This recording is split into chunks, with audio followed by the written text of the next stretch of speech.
Shalom, everyone, and welcome again to another episode of True to Torah. This is Ira Michelson coming to you from the holy city of Yerushalayim.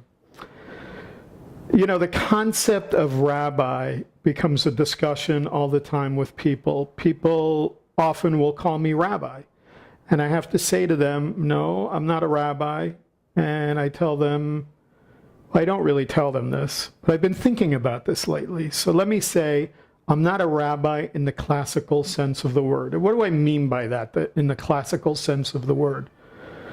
The truth is that when you look at the concept of rabbi, when we look at the Tanakh, and we see when this concept of rabbi first started, it started when Moshe Rabbeinu, Moshe our teacher, passed on his mantle to Yehoshua ben Nun, Joshua. We see this in the book of Bamidbar, in the book of Numbers, in, I believe it's Numbers chapter 27, verse 15 through 23, where Moshe Rabbeinu basically knew that he was not going to be able to enter into the land, and he wanted Hashem to put somebody so that he would put somebody in charge so that Bnei Yisrael would not be without a shepherd. It actually says that Moshe spoke to Hashem saying, let the omnipotent God of all living souls appoint a man over the community.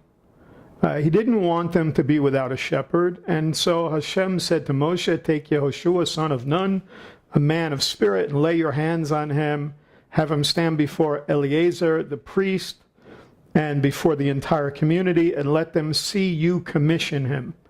And there's also in the book of Devarim, in the book of Deuteronomy, in chapter 34, verse 9, it says, Yehoshua, son of Nun, was filled with the spirit of Chokhmah, and Moshe had laid his hands on him, and Bnei Yisrael therefore listened to him, doing as Hashem had commanded Moshe.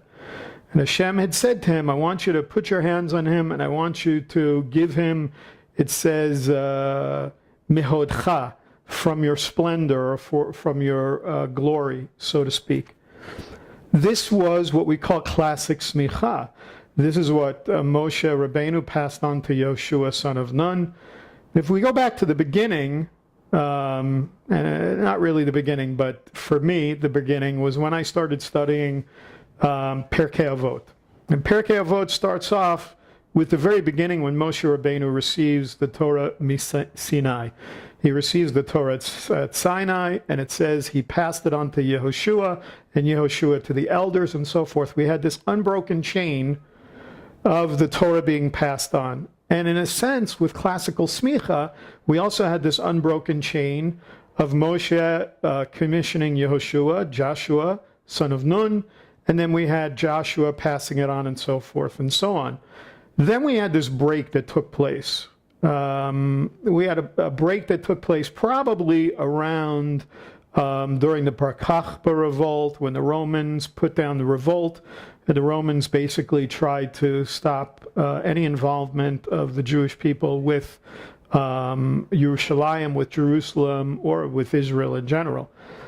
And there was only one time that we saw classical smicha again try to be reinstituted, and this was by Yaakov Beirav in the city of Tzfat, where I used to live. And Beirav got together a group of rabbis, about 25 of them got together, and they appointed him as the chief rabbi. And he tried to reinstitute this. The problem was that he did not check with all the rabbis in Eretz Yisrael, in the land of Israel, specifically the rabbis in Yerushalayim, and the rabbis in Yerushalayim did not agree with him. And so they were not able to form a Sanhedrin, and we did not have the reinstitution of classical smicha.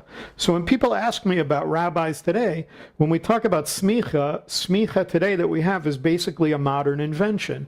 It was an invention that came about really as a result of the need for people to make halachic decisions. Halakha, the law.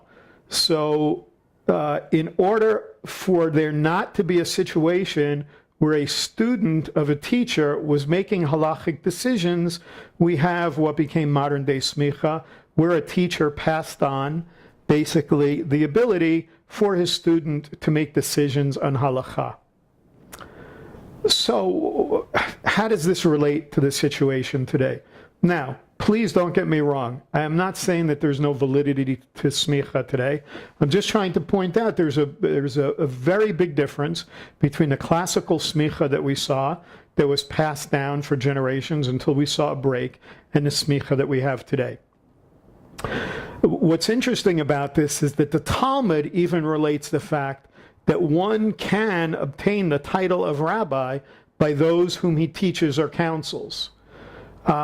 Why do I bring this up? I bring this up because there's another very interesting part of PIrkei Avot, and this is also in the first Mishnah. After we read about Moshe Rabbeinu receiving the Torah Sinai from Sinai and passing it on, we have Yehoshua ben Prachya, not Yehoshua ben Nun, but Yehoshua ben Prachya says this.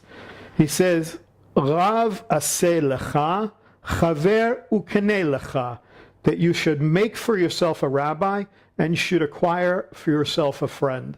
This is very interesting wording to me. Very interesting wording. And the thing is that there are two issues here. When it says make yourself a rabbi, what does that mean, make for yourself a rabbi? And then typically when people talk about this particular Mishnah in PIrkei Avot, they usually say that these issues are separate. It says make for yourself a rabbi and acquire for yourself a friend. But me, I like to look at context. For me, I'm saying, why don't we put these two concepts together? Why are we separating them? Why can't it be that I should make for myself a rabbi, and that rabbi should also be somebody who I acquire as a friend? See, for me, my friends, a true rabbi is firstly one who serves as a role model for his community, who not only teaches the Torah, but who lives out and exemplifies the same Torah values as well. And to me, this really connects to Yehoshua ben Prachya's first statement of making for myself a rabbi. We're dealing firstly with a friend in the spiritual sense. I mean, somebody who's really going to assist me in my personal growth.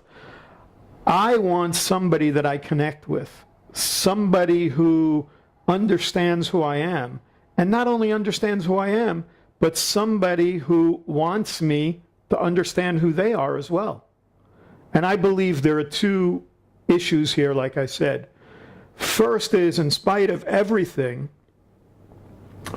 the fact is that having a rabbi that can only speak about halakha and a rabbi that can only give me decisions based on the laws of Torah can only go so far.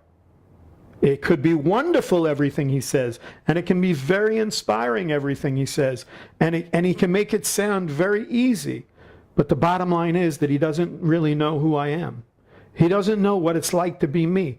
He doesn't know what my life has been like and the way I was brought up and how difficult it is sometimes to break away from relationships that we have, whether it's family relationships or marriages, whatever relationship it is, or people at work. This is where being a friend comes in. A friend is not somebody who's above me. A friend is somebody who's equal to me. He speaks my language. He may even share my background. He may have a similar story. Maybe a Baal Tshuva like me, and that's fine. He knows where I'm coming from because he's been there himself. See, friends are people who grow together, who share their feelings and who grow as individuals. I don't want somebody in my life that I can't walk with.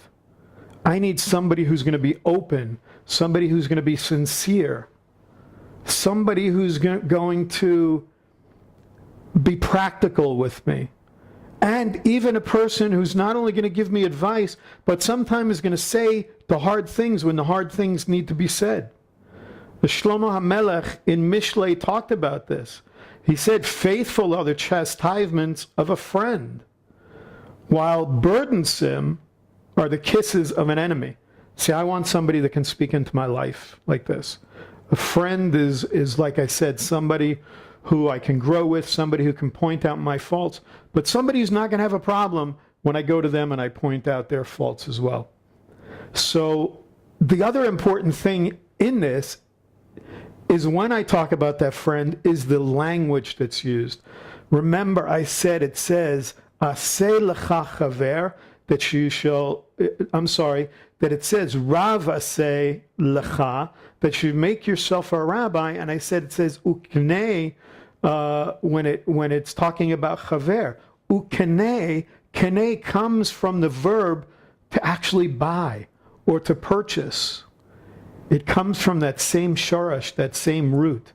Why is it that it uses language that's so more powerful than just making for yourself a rabbi when it says to purchase or to buy a friend? We're not talking about going out and taking your wallet out and buying a friend. It's not something you can buy at the store. We're talking about purchase a friend or buy a friend because of the investment that it requires to acquire a friend.